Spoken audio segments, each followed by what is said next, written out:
natin dito, kasama natin sa media. Thank you again for coming and thank you for patiently waiting. Welcome to the Istambay Forum, kapihan sa B-Hotel. Istambay, ikaw, sila, tayo, ako, maglilingkod sa bayan. Every Tuesday po tayo, 9 a.m. to 12 p.m. dito sa B-Hotel. And it's a privilege for me to introduce yung guest natin for today and her party. Yung guest natin, dati pong kasamahan ko sa Bureau of Customs. Nag-meet po kami before when I was with the Bureau of Customs, time po ni Commissioner Faldon. And now, tumatakbo po siya bilang mayora ng Marilao. So, nakilala ko po si Attorney Jem as one magagaling na kawani sa customs. And then ngayon, gusto niyang maglingkod para sa mga Marileño. So, without further ado, I give the floor to Attorney Jem to be able to introduce herself and her party. Attorney Jem. I'm Attorney Jem C. At kasama ko ngayon dito ang bumubuo ng aming bagong team sa bayan ng Marilao. Ang nagkakaisang Marileño na pinamumunahan ko po at ang aking Vice Mayor Ariel Amador. At kasama rin po natin dito po ang asawa po ng ating dating Mayor Ricky Silvestre na si Konsehala Mayora Luisa Silvestre.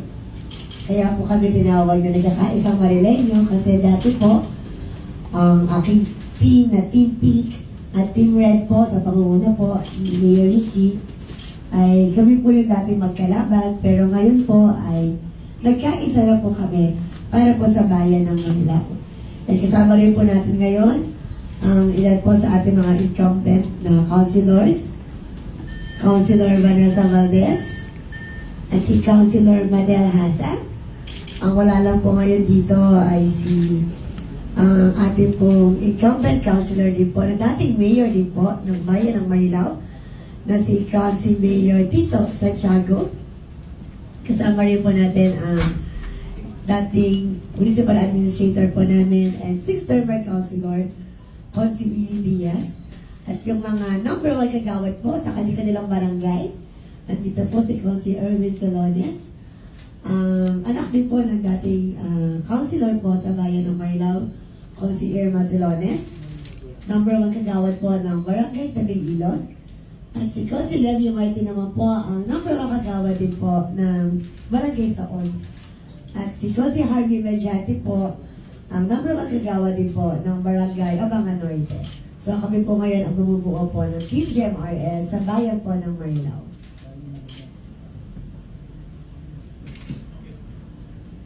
Good morning, Brad Tracy. Pakibigay na lang yung mga rules and regulation para malaman ng ating dapat. Thank you.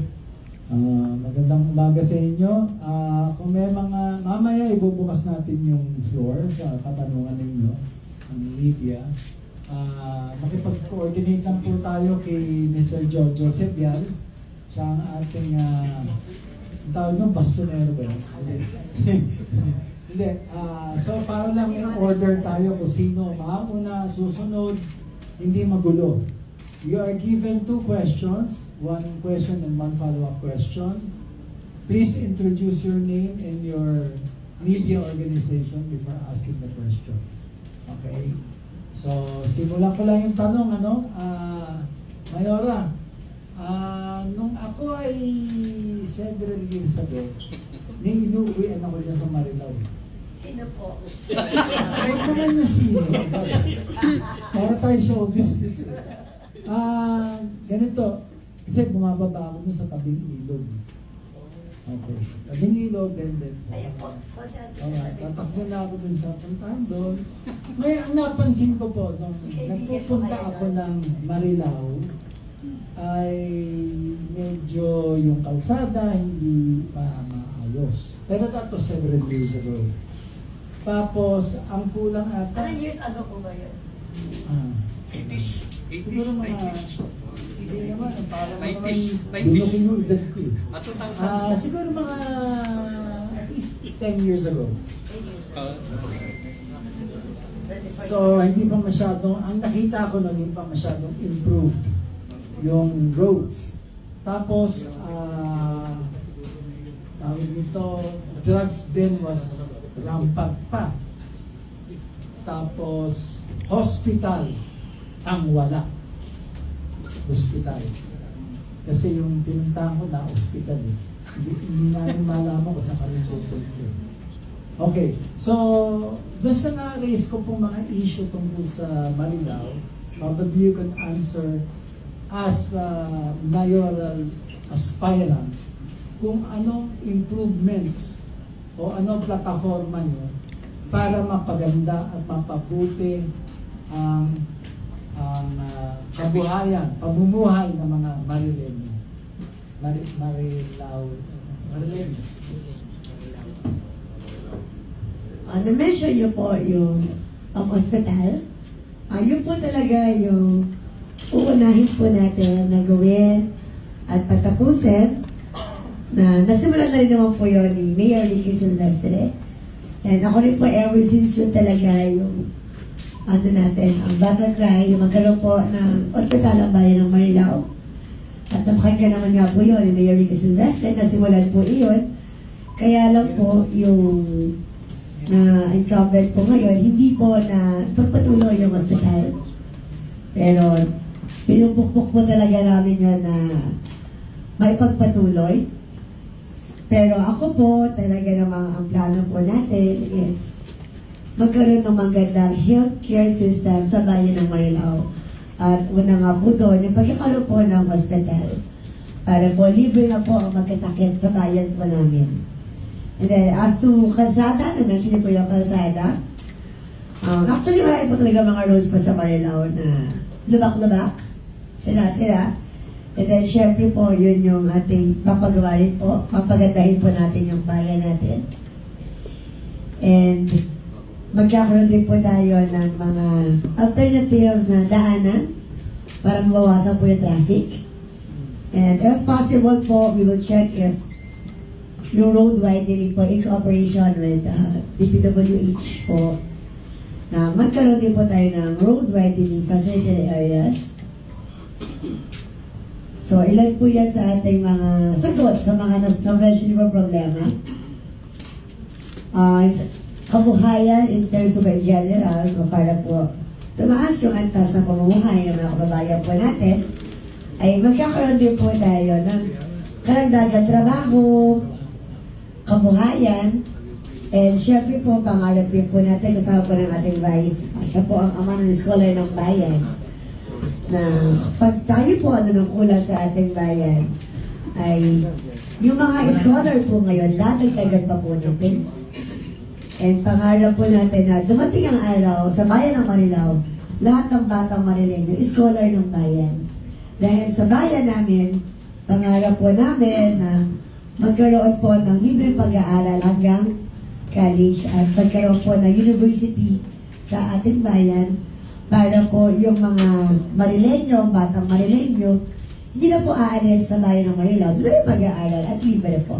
Wala pa po bang Meron po, kaya lang konti lang po kasi yung yung course, very limited. And pati estudyante po, limited din. kamusta po yung quality of education? Kasi di ba, maraming eskwelahan pero hindi dekalidad ang level ng pagtuturo. Alam naman natin po yun. Gaya ng pag sinabing pamantasan ng lungsod ng Maynila, medyo mataas yun kasi mataas yung antas ng pagtuturo doon. Pero kung sa ibang eskwelahan, medyo mababa.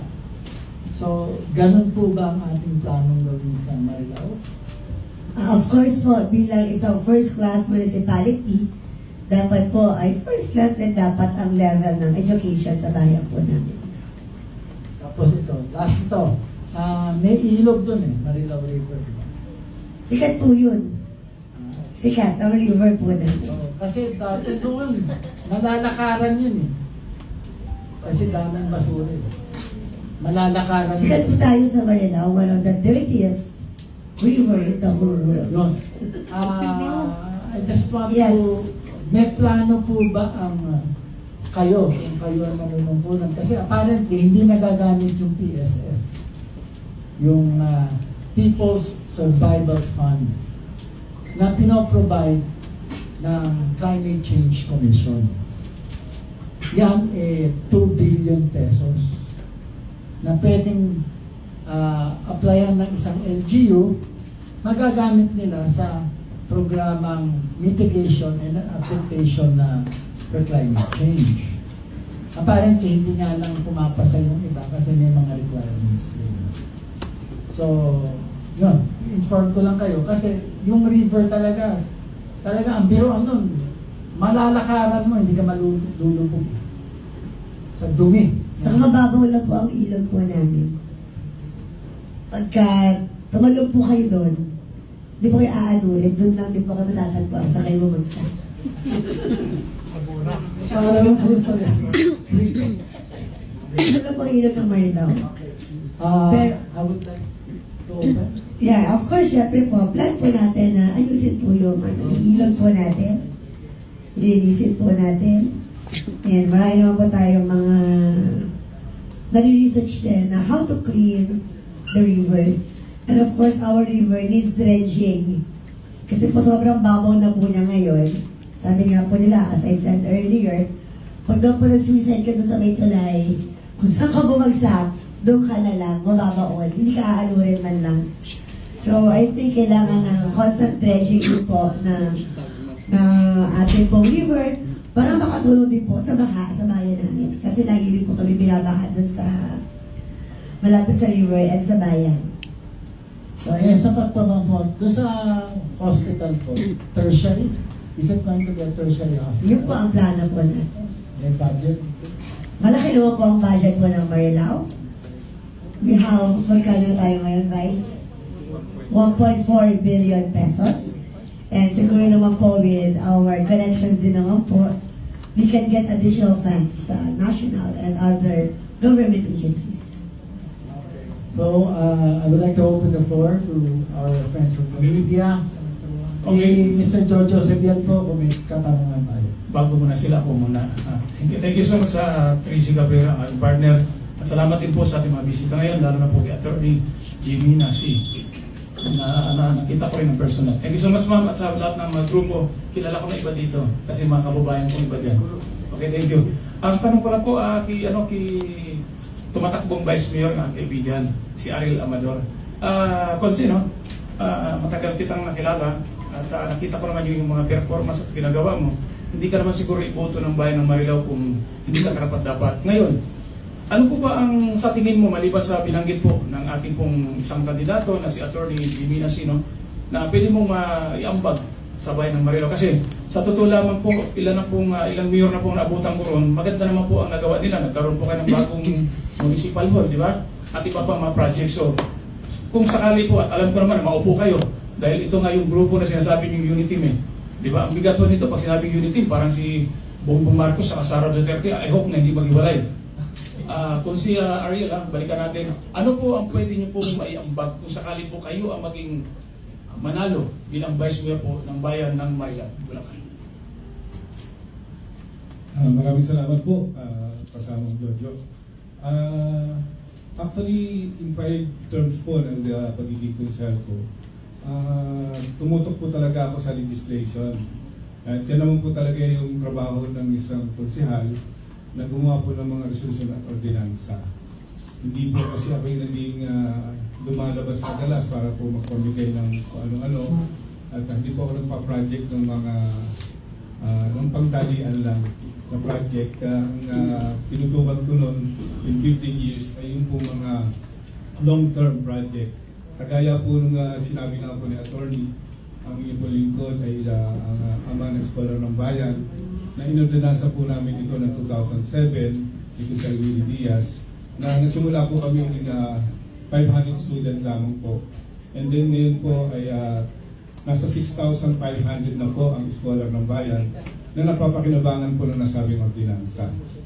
Siyempre po, hindi na naman po tayo tumitigil dyan at talaga ang pangarap po ng inyong lingkod ay ang halos na 60,500 na estudyante po sa bayan ng Marilao ay mga 80% man lang po ay maging bahagi na rin po ng eskwela.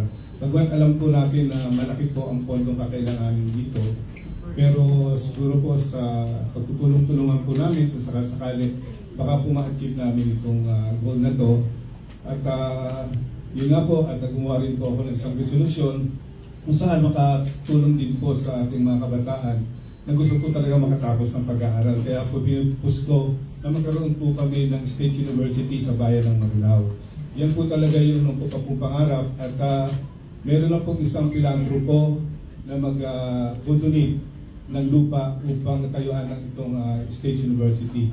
Pero pinipili niya lang po talaga kung sino po yung mauupong mayor. Kaya po, hopefully, pagka ang grupo po namin, ang grupo sa pangunan po ni Atty. Jency, personal po, iti-pursue na po niya yung pag-donate ng lupa upang masimulan na po yung pangarap po ng inyong lingkod na magkaroon po tayo ng State University sa bayan ng Marilao kung saan maging libre na po ang lahat ng ating mga mag-aaral para po matapos ang kanilang kurso na gusto nilang kuhanin.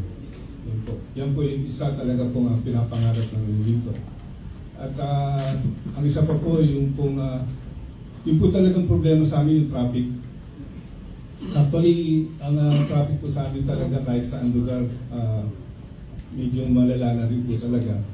Kaya po siguro kailangan na namin magbukas ng mga ibang mga kalsada at makipagtulungan at hindi na po tulong sa nasyonal. Dahil alam naman po natin malaki ang pondo na kailangan dito, kaya po siguro din po namin sisimulan kung saan po dapat at para po makapagbukas po kami ng mga bagong kalsada.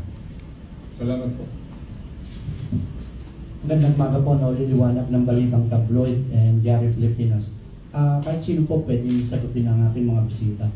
Ang Marilao po ay kilala bilang religious tourism at native delicacies. Ano po yung mga programa ninyo sa MSME na may kinalaman po rito? Salamat po.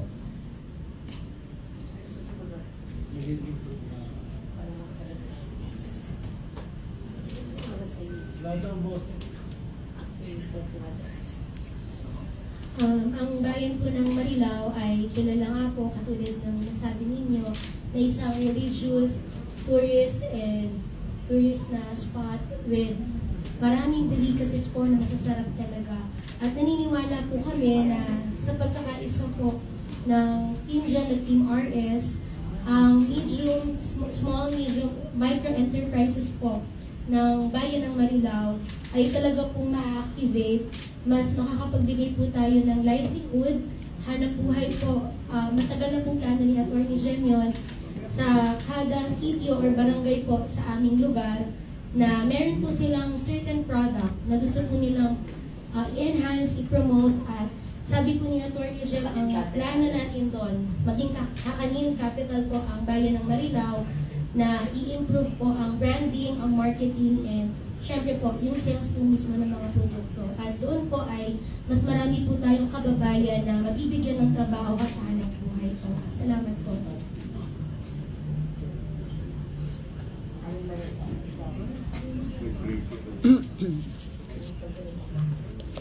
Ay dagdag ko lamang po on behalf po ng aming chairman ng tourism, Lucia Labanesa.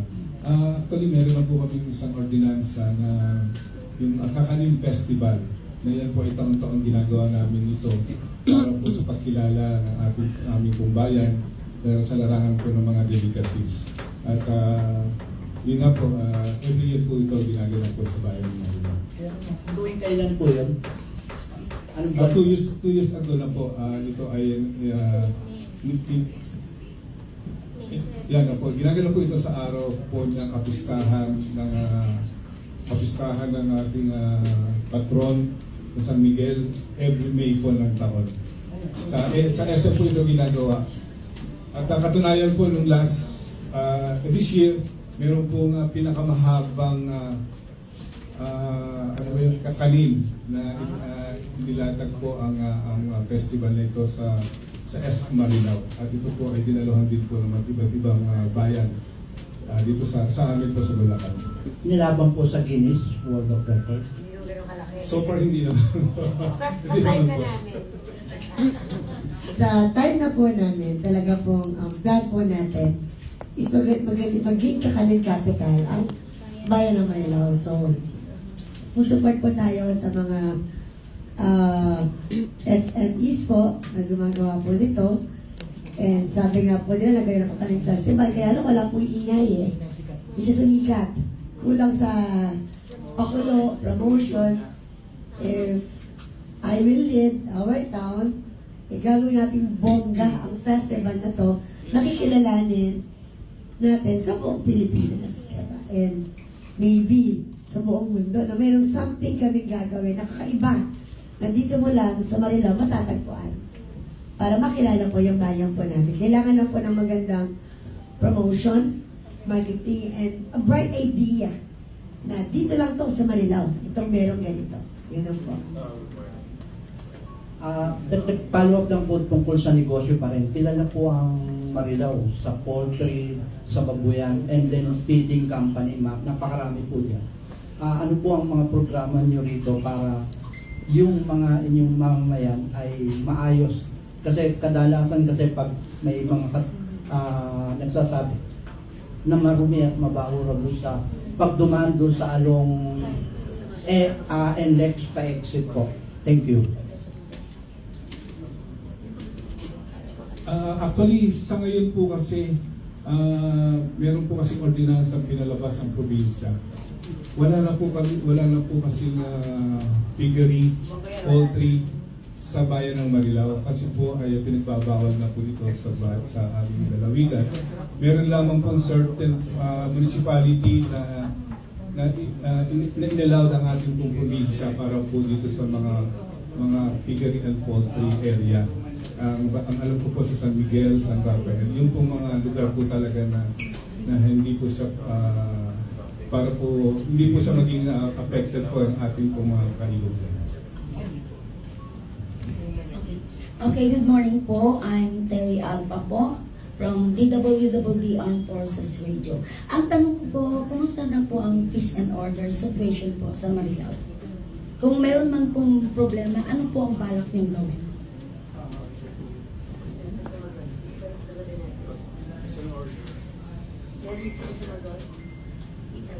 Kahit po sino pwede. Kahit sino man. Kahit po sino pwede nung sumagot. Peace and order po. Tahimik na Marilao. Marami ng drugs. Ayun, yun po. Ano po ba ang solusyon niyo doon?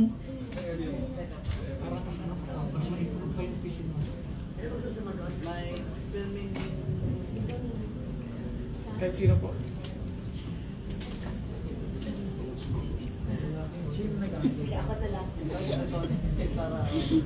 Okay, sa peace and order, syempre, number one, susuportahan natin yung ating mga kapulisan. I think right now, there is a very, very lack of support sa ating mga kapulisan. Pag po tayo ang nanunungkulan, ay talagang support kahalap yung mga kapulisan po natin. Secondly, yung mga barangay tanan po natin, i-equip po natin kada barangay ang visibility po ng mga barangay tanon. Number 3, magkakaroon po tayo ng street lights sa buong bayan po ng Marilao. Liliwanagan po natin ang buong bayan ng Marilao. Nagkakasulok-sulukan ng bayan po natin. Gusto po natin liwanagan. And magkakaroon din po ng CCTV sa halos lahat ng areas. And command center po na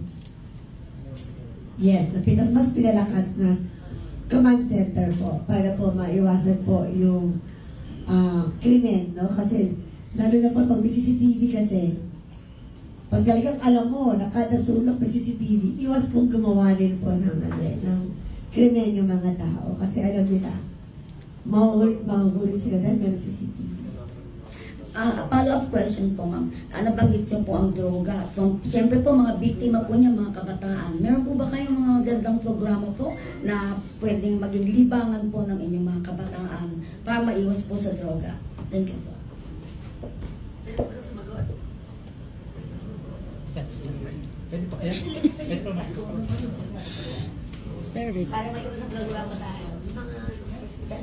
Hello. Ayan, isang mapagpalang araw po. Ako si Levi Martin po, Barangay Kagawad ng Saog. At isa nga po sa mga katong ni Attorney Jamsie. Regarding po doon sa tanong, actually, napag-usapan na rin po namin ni Attorney yan. Marami po siyang plano, lalo-lalo na po sa sports and youth development. Una po dyan, gusto niya pong magpatayo ng sports complex na kumbaga medyo state of the art po, para kahit papano po yung ma-cater po hindi lang po yung esports na basketball, kasi kung mapapansin niyo po halos lahat po nakatuon sa basketball. Hindi lang naman po yun yung esports na pwede pong maging hobby ng mga kabataan natin.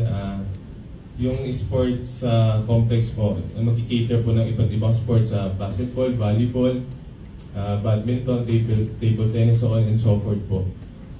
Yun po isa sa maraming paraan po na pwede pong ma-divert yung panahon at oras sa mga kabataan sa mas kapakinabangan po na hobbies. Yun po at marami pa pong ibang mga programa na nakalaan para po sa mga kabataan. Actually, hindi lang po sports. Kung saan po pwede malinang yung mga talento nila. Kuwari po, magaling po silang mag-drawing or something like that. Marami pong programa na pwede po tayong maisip at magawa po sa bayan ng Marilao. Siyempre po sa pangunguna po ni Attorney Jamsie. Sir, follow-up ko rin yung tanong niya tungkol sa sports na. Yung bang bayan ng Marilao, meron ba tayong covered court? Actually, meron po. Pero open court po. Pero hindi ko po masasabi siya na talagang kasi yung iba pong halos lahat po ng covered court sa Marilao, pag po naulanan, kapag po umuulan, parang di rin po covered. Parang kung di man po bahain, umaanggi. Ang tendency, kung sakali may games po, may hinto din. Di po ba? Kaya tingin ko po mas maganda po na may talagang sports complex na lahat dun dadausin yung event na sa sports. Na hindi po may hinto, makakantala, dire-diretso. Talagang convenient sa mga manlalaro. Kasi po, sa inyo pong lahat sa team po ninyo, ang bayan ng Marilao kasi napakalaki ng bayan ngayon.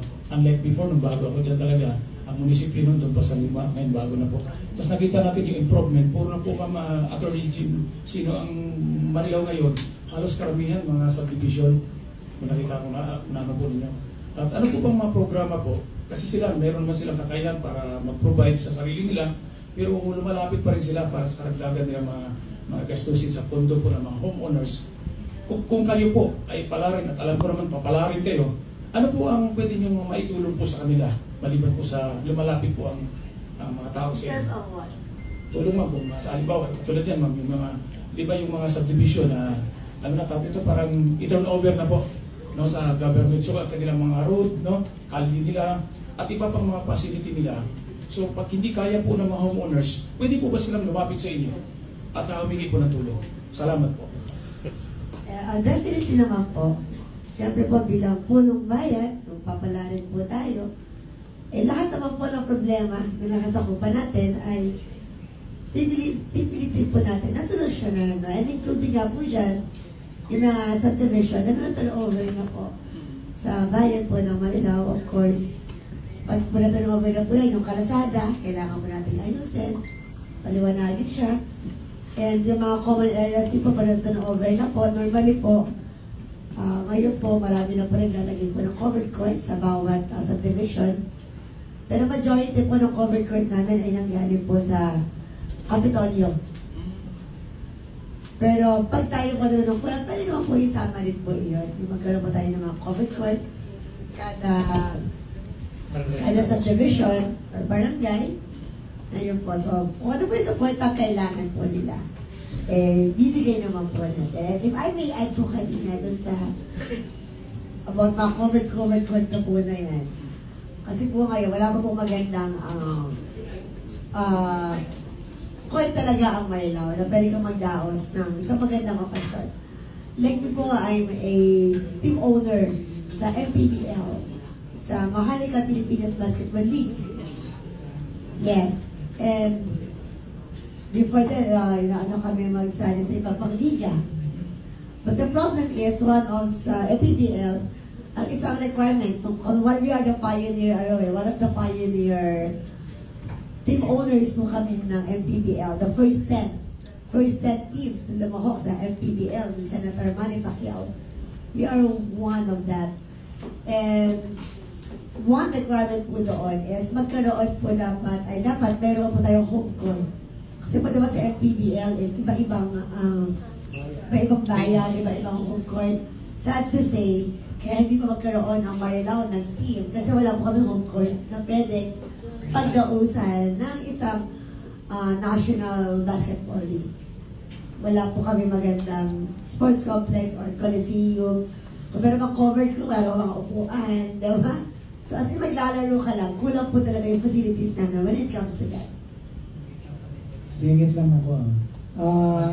I had a grandfather who was mayor of a city. Kanya, hindi lang papanggitin.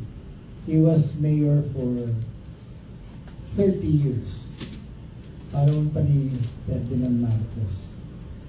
Mahal na mahal siya ng mga constituents niya. Pero nung nag-uusap kami, nagalit sa akin. Kasi sabi ko sa kanya, mahal ka ng taong bayan, pero walang kwentang mayor ka kasi wala ka naman ginawa. So, ang punto ko, pwede kang mahalin ng iyong constituents, but you have no accomplishment. Ang accomplishment niya, is a dome, yung sports dome. Sa lahat ng dome, yun ang kwadrado. Yung Planeta Astro dome. Anyway, ang tingin ko, kayo po ba, kasi nadinig ko na yun sa mga politiko mga konsihal na, sports tayo, ito, hospital tayo, ito, ganito tayo, lahat ang dami. Talagang magaganda, yung magagandang inisyatibo.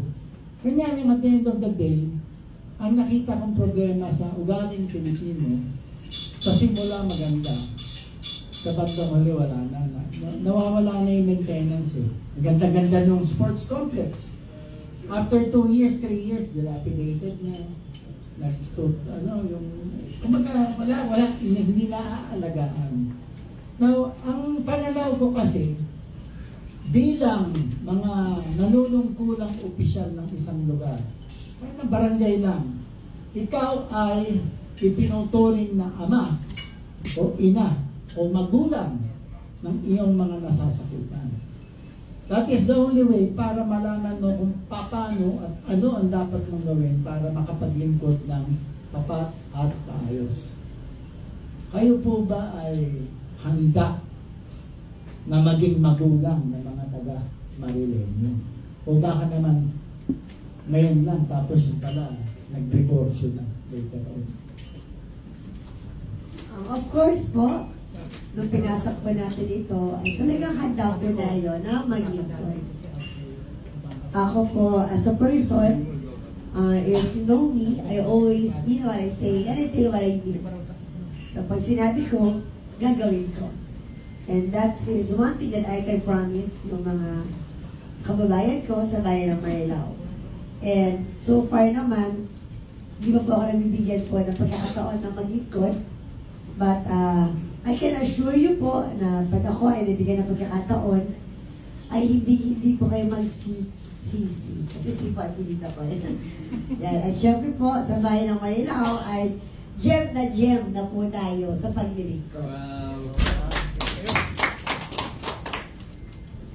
Dagdag ko lang po yung may kinalaman ulit sa negosyo. Meron na po kayong SM Marilao and magkakaroon po ito ng expansion at December yata tapos na. And my question is, papapasukin niyo pa po ba yung ibang mga mall tulad ng Ayala, Robinson kasi malaking impact sa mga mamamayan na magkaroon ng trabaho lalo na sa mga kabataan. And second po, yung ano po ang programa ninyo sa laging pagbaha sa ilang lugar ng Marilao po? Thank you. Siyempre tayo po, welcome naman po tayo sa lahat ng mga investors at negosyante na gusto po maglagay ng negosyo sa bayan ng Marilao. Kasi nga po yan ay dagdag trabaho sa ating po mga kababayan. And number 2 po, with regard po sa baha, first, magkakaroon po muna tayo ng masusing pag-aaral kung paano po talaga mawawala ang baha. May mga nakonsult na rin po ako. And according to them, kailangan daw po ng at least 1 year to 2 years muna na feasibility study para talaga mapag-aralan po yung cause ng baha at kung paano po ito sosolusyonan. Kasi po, minsan po kasi gawa tayo ng gawa, pero yung baha, lumilipat lang or alam po sa ibang lugar. So, kailangan po ng masusing pag-aaral. And from then on po, you will take action from it. Kung ano pa yung mapag-aaralang pinakamagandang solusyon sa baha. Pero naniniwala naman po tayo na lahat ng bagay, basta ginusto po natin may solusyon. Additional po dun sa business. Sa ngayon po kasi, para po sa kaalaman ng lahat, ginagawa na po yung mega work sa amin. Composed of 80 hectares development program po sa bayan ng Marilao. Ito po ay parang BGC. Meron po mga condominium, mga commercials, and park and plaza. Basta kung makikita po niyo yung sa Taguig, yung BGC po sa Taguig, yun din po yung gagawin sa bayan ng Marilao. Ongoing na po ito. Ongoing na po. Ang barangay po yung... Ang nakakasaka po dito is Tabing Ilog, Patubig, at Abangan Sur. Yes, opo. Bali, miss, sa 80 hectares po na yun, may sakop po doon na 20% ang Bukawi area. 80% po ang sakop po ng Marilao.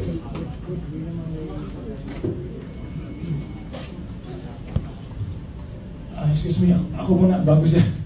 Yung pang ano po, konsihal, yung dati po, si Miora, no? At kayong lahat, wala po bang plano kayo na, halimbawa, maupo kayo, Attorney Jimina C, no? Na gawing syudad ang Marilao. Kasi po, iba na po eh. Nandun ang level niya. Parang palagay ko, sa aking palagay ha, na bilang taga Marilao dati, dapat na ano na eh, maging syudad na siya. Wala po pa tayong plano kung sakaling maupo kayo, ma'am. Basketball na po. Pero gusto sumagot muna. Hindi kayo sasalita. Magandang umaga po. Ako po ay si Consihala Luisa Ignacio Silvestre. Sa palagay po ko po ay dapat po muna namin daanin sa masusi pong pag-aaral upang yung pong sinasabing Banking City ang Marilao ay marami pa pong bagay na dapat isaalang-alang at kailangan po ay daanin muna sa masusing pag-aaral po, hindi po kaagad-agad na pagpapasya. Maraming salamat po. Salamat po, ma'am. Ang laging gabayan po ng ating Panginoon. Thank you so much. Magandang umaga po, Attorney Jimina C. Nakarating po sa ating kaalaman na kayo po ay maging mahusay at magaling na empleyado ng custom, ng Bureau of Custom. At nakarating din po sa aking kaalaman na kayo po ay hindi korap. At nakarating din po sa aking kaalaman na kayo po ay nalulungkot ngayon sa Marilao. Attorney, napakarami hong paraan na maglingkod sa inyong mga kababayan. Bakit mayor pa po ang napili nyo? Anong meron sa inyo na wala hong sa iba? Bakit kinakailangan mo nilang kayo iboto? Na maraming tumatakbo. Bakit mo kailangan kayo iboto, Mayor? Bakit mayor ang gusto ko? Bakit, Mayor? Kasi gusto ko mapagsilbihan yung aking mga kababayan. Kasi ako talaga, lehitimo taga Marilao ako. Hindi ako lumaki sa farm. Kasi iba sinasabi, lumaki daw ako sa farm. Pero talagang lehitimo Marilao po ako. Ang nanay at tatay ko, parehas po Marileño. Ang lolo at lola ko po, sa mother side ko, Marileño din po. Ang lola ko sa father side, Marileño rin po. Except syempre yung C, talagang galing po yan ng China. Na lolo ko po sa father side. But all others po is talaga pong lehitimong Marilao, tubong Marilao, lahat-lahat po talaga. Kaya mahal ko po yung bayad ko. At gusto ko pong paglingkuran at pagsilbihan yung mga kababayan ko. At yung tanong niyo po kung ano yung edge ko sa iba, bakit ako? Sabi nga po nila, I have the 4 Ks. Alam niyo ba yung 4 na K? Number 1 po is yung katapatan. As you mentioned earlier, kaya nasa Customs ko ako before, wala po ako nung bahay dungis. Hindi po ako na-involved kahit kailan sa corruption. And I held the office na sa isang napaka-controversial office na I was the longest chief sa office na yun because of my integrity and honesty. So, number 1 key is my katapatan. And number 2 is yung katapangan. Is yung, ako po kasi, basta alam ko na sa tama ako, gagawin ko. Kailangan meron tayong katapangan na gawin ko. Ano yung nararapat? Number 3 is yung kakayahan. I think given my track record ever since I was young, I've always been a consistent honor student, student leader. Sa Bureau of Customs, I was the youngest. Chief din at that time, and I was the youngest port collector din at that time. Mga panahon ko, talaga matanda yung mga hepe at that time, and I was the youngest.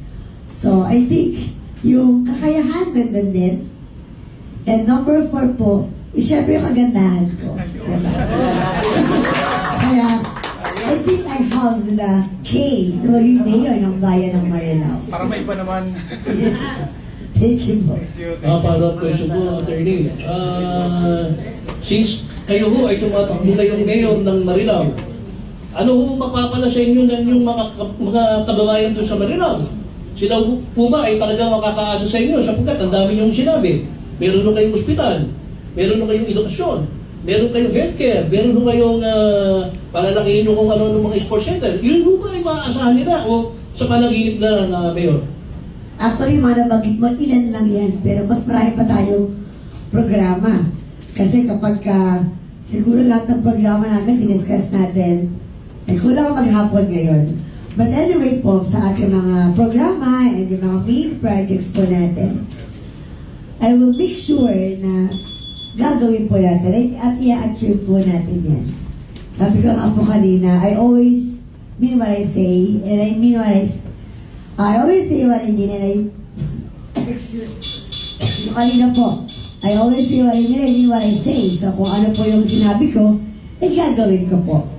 And ako naman po talaga, ako yung tao na pag may gusto akong gawin, ginagayang hapon sa ating mga kababayan, sa bayan ng Marilao. Mahihili ko lang po, sana po, bigyan niyo po kami ng pagkakataon na mapaglingkuran po kayo. Sama po ng aking Vice Mayor Ariel Amador at lahat po ng mga konsehal na nandito at wala po dito. Sana po, bigyan niyo po kami ng pagkakataon na mapaglingkuran po kayo at sisigurado po natin na hindi po kayo mag-CCC. Ayan. Kung kumuli si Atty. Jamsie, ang yung tunay na kaibigan sa diga ng mamamayan. Ayan. Maraming salamat. Oh, don't forget guys, next week meron pa tayong forum. May surprise guest tayo. Gusto ko ibalik si Bang ulit. Babalik natin si Ma'am Jen. Bago attorney bago yung campaign period. I-invite kayo namin dito. Hindi ka naman, Sigurado.